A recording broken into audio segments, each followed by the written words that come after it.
এবারে দুই আলমকে একসাথে দেখে এটা কি বলল শর্মিলা। বর্তমানে আপনারা অনেকেই জানেন হিরো আলম এবং আলম হাসান, দুই আলমকে একসাথে দেখে অনেকেই অনেক ট্রোল করছে।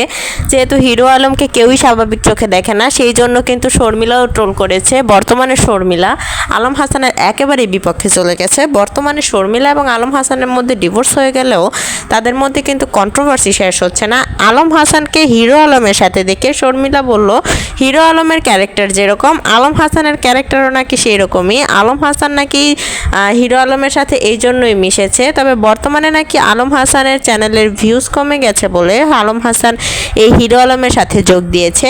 তবে এই ঘটনাটি একেবারেই পুরোপুরি মিথ্যে। কারণ হচ্ছে শর্মিলা আলম হাসানকে যে কথাগুলো বলেছে, আলম হাসান কিন্তু মোটেও এরকম না। বর্তমানে হিরো আলম এবং রিয়ামনির কিন্তু অনেক বড় একটা কন্ট্রোভার্সি শেষ হয়েছে, যেখানে রিয়ামনির সাথে হিরো আলমের ডিভোর্স হয়ে যাওয়ার পরও রিয়ামনিকে পাওয়ার জন্য হিরো আলম অনেক বেশি পাগলামি শুরু করছিল, যেটা ভাইরাল সোশ্যাল মিডিয়াতে। তবে বর্তমানে হিরো আলমের কাছে কেন গিয়েছিল আলম হাসান, আজকে আপনাদেরকে সেটাই জানাবো। হিরো আলমের কাছে আলম হাসান গিয়েছিল মূলত রিয়ামনিকে এবং হিরো আলমকে আবার কাবিন করে দিতে।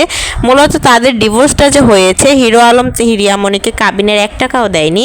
তো যার কারণে হিরো আলম এবং রিয়ামনির মধ্যে বর্তমানে ভুল বোঝাবুঝির সমাধান হয়েছে এবং তারা দুজনের নামে যত মামলা করেছিল সব মামলার অবসান ঘটিয়েছে। তাই বর্তমানে হিরো আলম এবং রিয়ামনির মধ্যে যে ভুল বোঝাবুঝিটা সমাধান হয়েছে, তার জন্য আলম হাসান গিয়েছিল তাদের দুইজনের যেন আবার বিয়েটা দিয়ে দেওয়া যায়।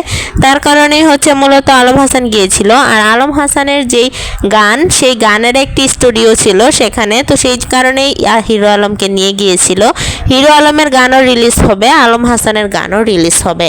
তো সেই কারণেই আর কি তাদের দুইজনের যাওয়া। এটা দেখে মানুষ যেমন কন্ট্রোভার্সি তৈরি করছে, ঠিক তেমনই শর্মিলা আপাও কন্ট্রোভার্সি তৈরি করেছে। শর্মিলা আপা তো ডাইরেক্ট একেবারে আলম হাসানের ক্যারেক্টার নিয়ে কথা বলেছে। হয়তোবা সে নিজেই জানে না যে সে আলম হাসানের জন্যই ভাইরাল হয়েছে। আলম হাসানের জন্যই কিন্তু তার আজকে এত নামডাক।